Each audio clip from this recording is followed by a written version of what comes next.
4월 11일 금요일 새벽 우리가 함께 묵상하실 하나님의 말씀은 누가복음 21장 20절에서 28절입니다. 같이 한 목소리를 읽겠습니다. 너희가 예루살렘이 군대들에게 애워싸이는 것을 보거든 그 멸망이 가까운 줄을 알라. 그때 유대에 있는 자들은 산으로 도망갈 것이며 성내에 있는 자들은 나갈 것이며 촌에 있는 자들은 그리로 들어가지 말지어다.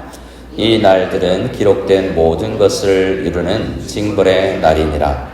그날에는 아이 뵌 자들과 젖먹이는 자들에게 화가 있으리니 이는 땅에 큰 환난과 이 백성에게 진노가 있겠으므로다. 그들이 칼날에 죽임을 당하며 모든 이방에 사로잡혀 가겠고 예루살렘은 이방인의 때가 차기까지 이방인들에게 밟히리라. 1월 성신에는 징조가 있겠고 땅에서는 민족들이 바다와 파도의 성난 소리로 인하여 혼란한 중에 공고하리라. 사람들이 세상에 임할 일을 생각하고 무서함으로 기절하리니 이는 하늘의 권능들이 흔들리겠습니다. 그때 사람들이 인자가 구름을 타고 능력과 큰 영광으로 오는 것을 보리라. 이런 일이 되기를 시작하거든 일어나 머리를 들라 너희 속량이 가까웠느니라 하시더라. 아멘. 오늘은 게이트가 막혀서 멀리 또 돌아오셨을 것이고 도착해 보니까 정전이었고 갑자기 이런 날이 올 수 있습니다. 오늘은 어제와 이어서 예수 재림 때 일어날 일, 갑자기 도적처럼 우리가 언제인지 알지 못할 때 일어날 그런 일들에 대해서 또 이야기합니다. 물론 이 멀티내셔널의 이런 공사는 예고가 되어 있었습니다. 공문도 오고 몇 시부터 몇 시까지는 어느 정도 정전도 있을 것입니다 라는 예고가 되었는데 필리핀에 오래 사는 사람들은 그 예고를 정확히 믿지는 않더라고요. 언제 마칠지 언제 시작될지 잘 모르겠다라고 이야기를 하던데 우리 직원들도 그렇게 이야기하더라고요. 조마조마했는데 그래도 이렇게 전기 들어올 수 있어서 감사하고요. 재림의 때도 마찬가지여서 곧 온다라고 이야기했는데 언제인지는 정확하게 알지 못합니다. 오늘은 더 깊이 들어가서 20절부터는 예루살렘이 어떻게 멸망하는지 그때 어떻게 해야 되는지 지시사항이 또 있습니다. 20절에 너희가 예루살렘이 군대들에게 애워싸이는 것을 보거든 이라고 이야기합니다. 좀 명확하죠. 예루살렘이 그들이 지금 제자들과 함께 서 있는 이 예루살렘 땅이 성이 로마 군대들에게 애워싸이는 것을 보면 이제 시작되는구나 라는 것을 알라라고 이야기했죠. 근데 마가복음 13장에는 이게 조금 애매모호하게 기록되어 있습니다. 멸망에 가증한 것이 서지 못할 곳에 선 것을 보거든. 이게 뭐지? 멸망에 가증한 것이 서지 못할 곳은 어디지? 예루살렘에 멸망에 가증한 것이 로마 군대 이렇게 되어 있는데 누가는 명확하게 이걸 조금 더 자세하게 설명해 주고 있습니다. 역사적으로 관심이 많은 사람인데 그래도 조금 더 정확하게 이해하기 쉽도록 우리에게 기술해 주고 있습니다. 근데 중요한 건 멸망이라는 단어입니다. 오늘 멸망 그리고 22절에는 징벌의 날 그리고 23절에 큰 환난, 진노 이런 단어들이 쉬운 단어가 아니잖아요. 우리들 중에 우리 연세 많이 되신 우리 나이 많으신 장로님들은 6.25도 경험해보고 우리 아버지 세대, 어머니 세대는 피난 가던 이야기들도 해주시기도 하고 총알이 날아가거나 옆에 폭탄이 터지는 이런 일들도 이야기해주지만 이런 대부분의 우리나라 사람들은 많이 경험을 못 해봤습니다.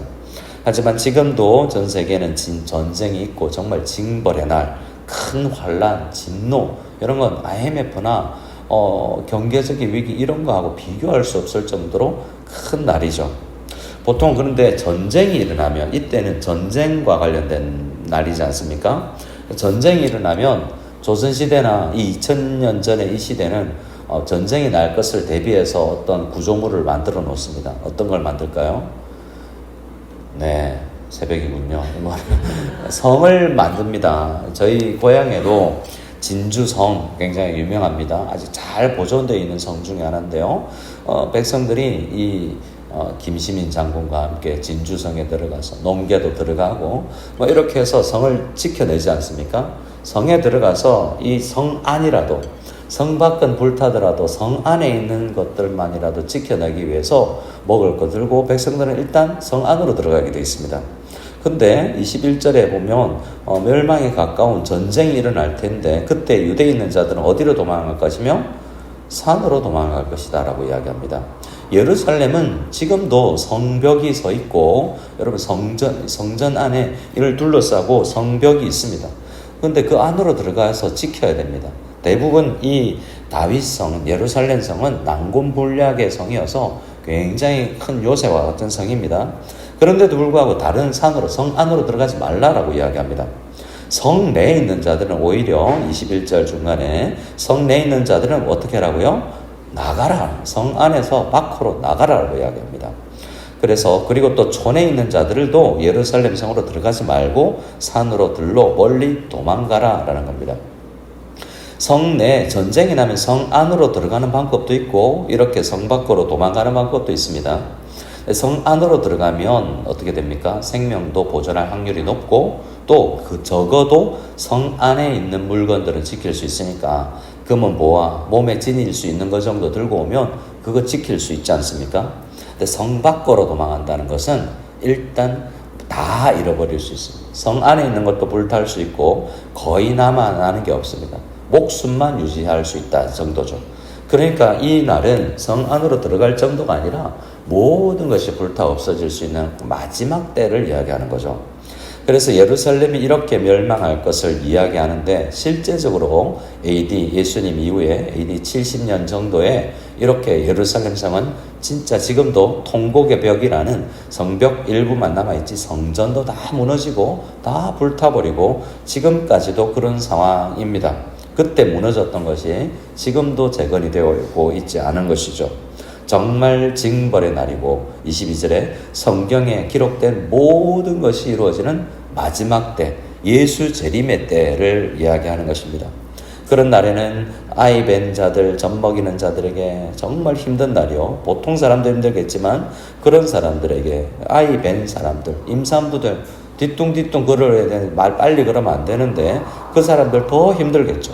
젖 먹이는 자들. 애 떼놓고 나서는 엄마는 달리게 할 수 있겠지만 애를 어떻게 떼놓겠습니까? 그러니까 얼마나 힘든 날이겠습니까? 그런 날이 온다는 겁니다. 그 날에는 이 땅에는 큰 환란이 이 백성에게 진노가 있을 것이다 라고 이야기하고 24절에 정말 칼로 죽임을 당하는 이러한 이야기를 하고 있습니다. 그래서 25절부터 이런 큰 징조, 1월 성신의 징조, 땅에서는 민족들이 바다와 파도의 성난 소리라는 인하여서 그런 바람이 불고 태풍이 일어나고 그 가운데 있으면 튼튼한 집이 아니라면 집도 무너질까봐 간판이 날아가고 얼마나 이런 혼란일 때 무섭지 않습니까? 자연이 불이 타고 산이 불타고 이러면 어마어마하게 무서울 것입니다. 얼마 전에 우리 한국에서 불이 났을 때 뉴스를 통해서 봤지만 고속도로를 달리는데 산에서 일어난 불로 인하여서 연기가 고속도로를 가득 메웁니다. 어떻게 해야 되죠? 어떻게 해야 될까요? 앞으로 가면 점점 더 심할 텐데 고속도로인데 뒤로 돌아갈 수가 있습니까? 뒤로 돌아가면 오는 차에게 또 부딪히겠죠. 그래서 그런 앞뒤도 안 보이는 연기 속에서 죽임을 당한 분들도 있다고는 합니다. 정말 그런 날이 닥치면 무섭고 기절할 정도가 아니겠습니까? 얼마나 어렵겠습니까? 그런 정도라는 거죠. 그런데 그때에 사람들은 무섭고 기절할 것입니다. 무섭고 기절할 것입니다. 자, 그래서 사람들은 다 뭔가 우리가 생각하는 거, 은행 잔고, 아니면 어떤 증권, 우리가 가지고 있는 금은포와 건물, 부동산, 아무것도 필요 없는 때가 온다라고 하는 것입니다.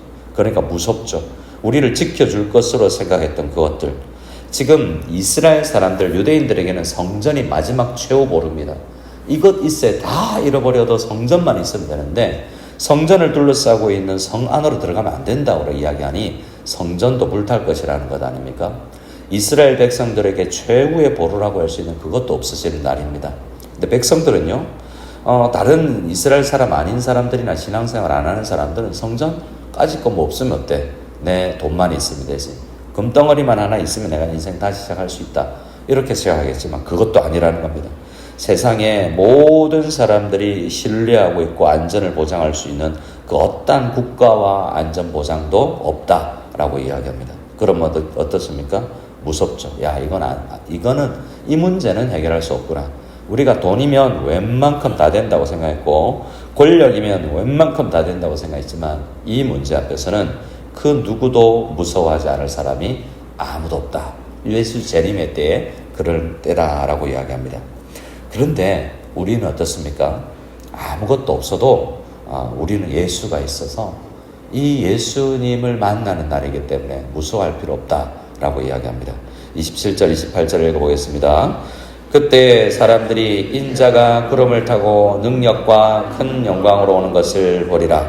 이런 일이 되기를 시작하거든 일어나 머리를 들라 너희 속량이 가까웠느니라 하시더라. 세상 사람들 무서워서 기절할 정도인데 우리 어릴 때 잘 쓰던 표현으로 기절초풍을 할 거 정말 두렵고 그런데 우리는요 일어나 머리를 들라라는 건 이 두려워서 와 임금님 지나가신다라고 했는데 머리를 숙이고 있는데 머리를 들라라고 해서 정말 우리는 주님을 바라볼 수 있는 이제 속량 우리를 죄에서 온전하게 건져내 주실 그 날이 가까웠다. 기뻐해라 라는 것입니다.